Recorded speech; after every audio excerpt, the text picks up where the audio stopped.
मैंने आपके सामने क्वेश्चन दिया दो। पहला क्वेश्चन है कि I buy nothing, I do not buy something. अब इन दोनों सेंटेंस में एक सेंटेंस क्या है सही है।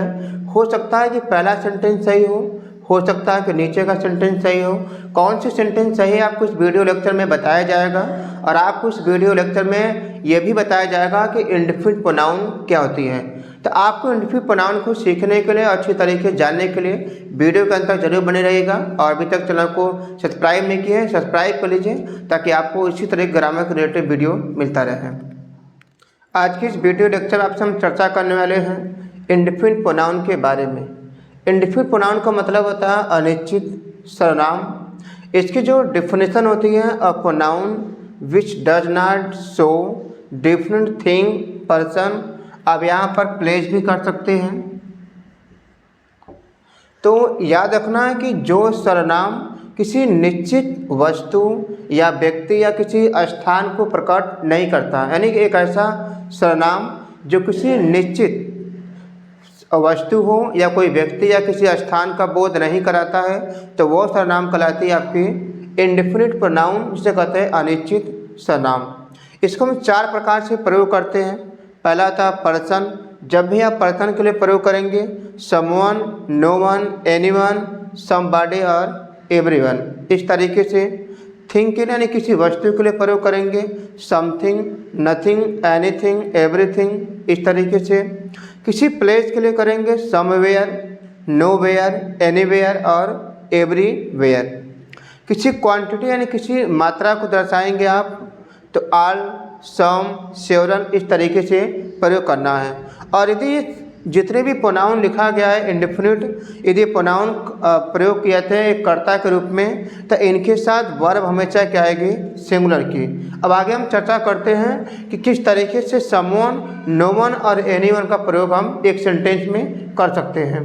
हम चर्चा करते हैं समवन का किस तरीके से प्रयोग करते हैं। समवन या समबॉडी, सम प्लस नाउन हो, या समथिंग या समवेयर, इनका हम प्रयोग जब भी करेंगे तो वाक्य हमेशा क्या रहेगा, अफर्मेटिव सेंटेंस। यानी समवन के जितने भी आपके प्रयोग किए जाएंगे वह हमेशा किसी अफर्मेटिव सेंटेंस, जिसे कहते हैं साधारण वाक्य में प्रयोग करते हैं। और किस तरीके से करते हैं, समवन या समबॉडी हो, जिसकी हिंदी होती है कोई भी या किसी को भी। सम प्लस नाउन होती है, इसके बाद कोई नाउन दिया रहेगा। और समथिंग इसका होती है कुछ भी, यानी कोई वस्तु की बात करेंगे। और समवेयर का मतलब किसी प्लेस की बात करेंगे। यदि ये जितने प्रोनाउन लिखा गया है, ये प्रोनाउन यदि काम करते हैं सब्जेक्ट का, तो इनके साथ वर्ब क्या आएगी, हमेशा सिंगुलर की आएगी।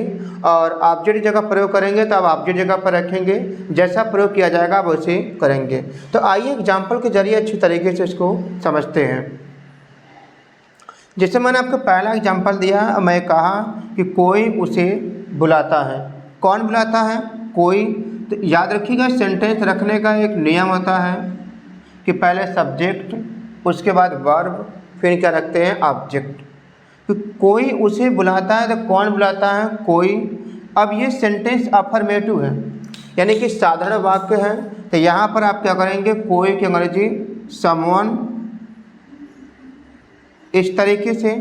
या आप चाहें तो समबॉडी का भी प्रयोग कर सकते हैं। सब्जेक्ट हो गया, सब्जेक्ट के बाद क्या आएगा, वर्ब। बुलाता है प्रेजेंट इंडेफिनिट है, तो यहाँ पर आप वर्ब लगाएंगे। और इसके साथ वर्ब हमेशा क्या आएगी, सिंगुलर की। इसका मतलब वर्ब में क्या लगाना है, एस। तो समवन कॉल्स, और किसे बुलाता है, उसे। इस तरीके से आपको करना है। मैंने एग्जाम्पल और दिया दूसरे वाले रूल्स पर कि कोई भी लड़का स्कूल जाता है। जब कोई भी के बाद कोई नाउन दिया रहे, तो वहाँ पर सम प्लस नाउन करेंगे। इसका मतलब सम बॉय। इसके बाद टेंस का नियम लगाएंगे, वर्ब में एस लगाएंगे, क्योंकि बॉय यहाँ पर क्या है, एक है, इसलिए सम बॉय गोज टू स्कूल। इस तरीके से करना आपको। मैं कहा कि मैं कुछ भी खरीदता हूँ, मैं कुछ भी खरीदता हूँ। कौन खरीदता है, मैं, आई, बाई। तो कुछ भी का मतलब मैं कुछ भी खरीद सकता हूँ, कलम खरीद सकता हूँ, किताब खरीद सकता हूँ। तो यहाँ पर किसी चीज़ की बात कर रहे हैं, तो कुछ भी का अंग्रेजी क्या रखेंगे, समथिंग, उसको मैं कहा कि वह कहीं भी जाता है, वह कहीं भी जाता है। इसका मतलब कि ही गोज टू, अब कहीं भी की अंग्रेजी क्या लिखा है, सम वेयर, तो यहाँ क्या लिखेंगे, सम वेयर। तो आपको याद रखना है कि समथिंग हो, सम वेयर हो, चाहे सम बॉय हो, चाहे समवन, इनका हम प्रयोग तभी कर सकते हैं जब वो सेंटेंस क्या रहेगा, अफर्मेटिव। आगे हम चर्चा करते हैं कि एनीवन और एनीबॉडी का प्रयोग किस तरीके से करते हैं।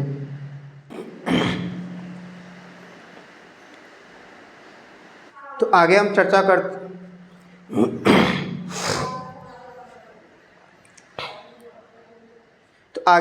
करते हैं कि किस तरीके से no one, no plus noun और नथिंग का प्रयोग करते हैं। इसका प्रयोग जब भी आप करेंगे तो वाक्य हमेशा क्या रहेगा, नेगेटिव। जैसे आपने समवेयर, समवन, समबॉडी का प्रयोग किया था, इसका प्रयोग हमेशा अफर्मेटिव सेंटेंस में होता है।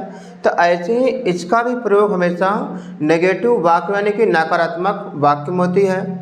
नो वन और नो बॉडी की हिंदी क्या होती है, कोई भी नहीं और किसी को भी नहीं। नो प्लस नाउन क्या होती है, कोई भी नहीं, और नथिंग मीन्स क्या होती है, कुछ भी नहीं, और नो वेयर मीन्स क्या होती है, कहीं भी नहीं।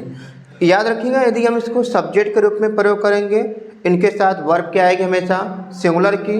आपके सामने मैं कुछ एग्जाम्पल दिखाऊं, उस एग्जाम्पल के जरिए अच्छे तरीके से समझते हैं। मैंने आपको पहला एग्जाम्पल दिया, मैं कहा कि कोई भी नहीं स्कूल जाता है। तो यहाँ पर ये सब्जेक्ट काम कर रहा है, तो कोई भी नहीं अर्जी क्या लिखेंगे, नो वन। और आपको याद रखना है कि जब नो वन और को जोड़ेंगे तो क्या लिखते हैं, सीधे नन लिखते हैं, नन, और गोज लगाएंगे और टू स्कूल। इस तरीके से करना आपको। आप चाहें तो यहाँ पर नो बॉडी का भी प्रयोग कर सकते हैं, nobody goes to school, इस तरीके से करेंगे आप।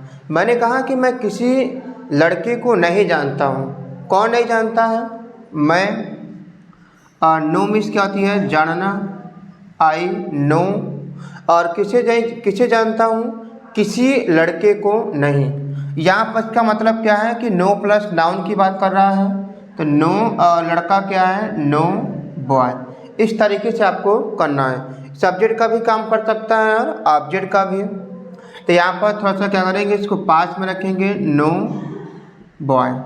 मैं कहा कि मैं कुछ भी नहीं खरीदता हूँ, कौन खरीदता है, मैं, आई, बाई लगाएंगे और इसके बाद कुछ भी नहीं और जी क्या लिखेंगे, नथिंग। तो आई बाई नथिंग करेंगे इस तरीके से। मैं कहा कि वह कहीं नहीं जाएगा, वह कहीं नहीं जाएगा, इसका मतलब कि ही विल गो। और कहीं नहीं का मतलब क्या लिखा है, नो वेयर, नो वेयर।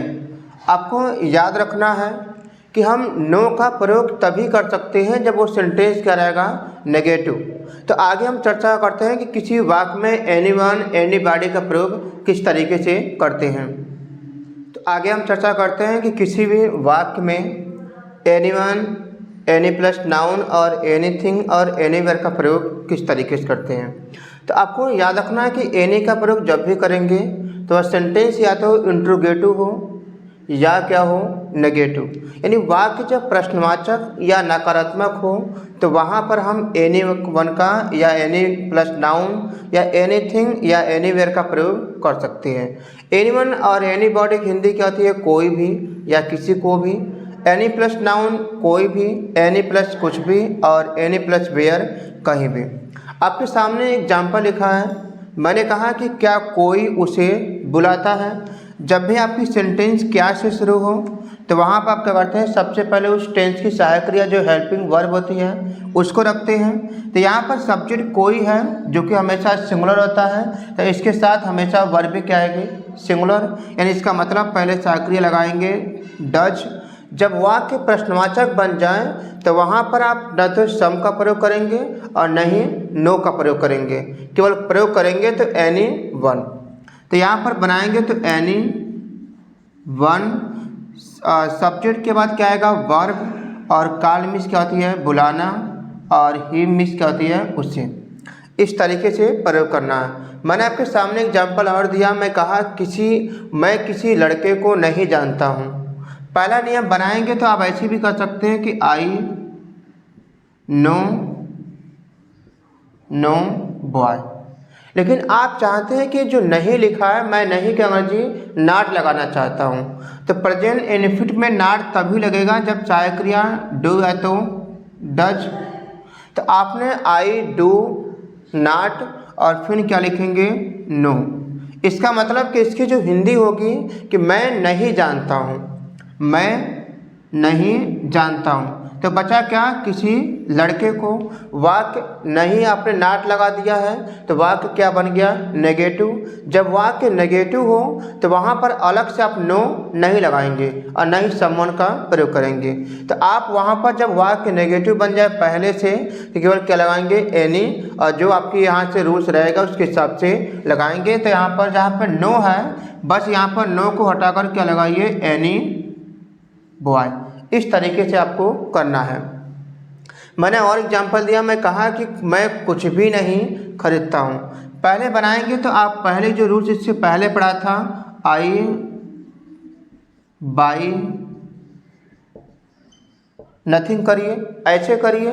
लेकिन आप चाहते हैं कि सर जो नहीं लिखा है मैं उसकी अंग्रेजी नॉट लगाकर बनाना चाहता हूँ सेंटेंस को। ऐसे बनाएंगे तो क्या करेंगे, मैं लिख दिया कि इस तरीके से आई और डू नॉट, नहीं का अगर आपने नॉट लगाया है तो आई डू नॉट बाई। जब वाक्य पे आपने पहले से नॉट लगा दिया है इसका मतलब वाक्य बन गया नेगेटिव। जब वाक्य पहले से नेगेटिव बना हो तो न तो आप नो का प्रयोग करेंगे और न ही सम का, वहाँ प्रयोग करेंगे तो एनी का। अब यहाँ पे लिखा है कुछ भी नहीं, इसका मतलब किसी चीज़ की बात कर रहे हैं। तो जहाँ पर आपने नो नथिंग किया है बस नो को हटाकर क्या करिए, वहाँ पर एनी थिंग। इस तरीके से आपको करना है। आई डू नॉट बाई एनीथिंग करिए या आई बाई नथिंग, आप फिर दोनों सेंटेंस क्या रहेंगे, करेक्ट रहेंगे। मैंने आपके सामने एग्जांपल और दिया, मैं कहा कि क्या वह कहीं जाएगा, क्या वह कहीं जाएगा। तो क्या से वाक्य शुरू हो तो सहायक क्रिया पहले लिखेंगे आप विल, उसके बाद सब्जेक्ट और उसके बाद वर्ब, और कहीं आ गया तो कहीं की आपकी समवेयर होता है, नो वेयर होता है और एनी वेयर। लेकिन वाक्य पहले से क्या बना है, प्रश्नवाचक, यानी जब वाक्य इंट्रोगेटिव हो तो वहाँ पर आप क्या लगाएंगे, एनी वेयर, एनी वेयर। तो आपको याद रखना है कि जब सेंटेंस अफर्मेटिव हो तो वहाँ पर सम का प्रयोग करेंगे, और उसके बाद यदि वाक्य नेगेटिव हो तो वहाँ पर आप नो या तो एनी का प्रयोग कर सकते हैं। लेकिन जब वाक्य हमेशा इंट्रोगेटिव हो तो वहाँ केवल क्या करेंगे, एनी का प्रयोग करेंगे, और इनके साथ वर्ब क्या आएगी, सिंगुलर की। तो आई होप दैट के टॉपिक अच्छी तरीके से आपको समझ में आया हो। टॉपिक की जानकर आपको कैसा लगा कमेंट सेक्शन में ज़रूर लिखिएगा, और ऐसे ही ग्रामर के रिलेटेड वीडियो को पाने के लिए चैनल को सब्सक्राइब कर लीजिए और वीडियो को लाइक करना मत भूलिएगा। Thank you so much.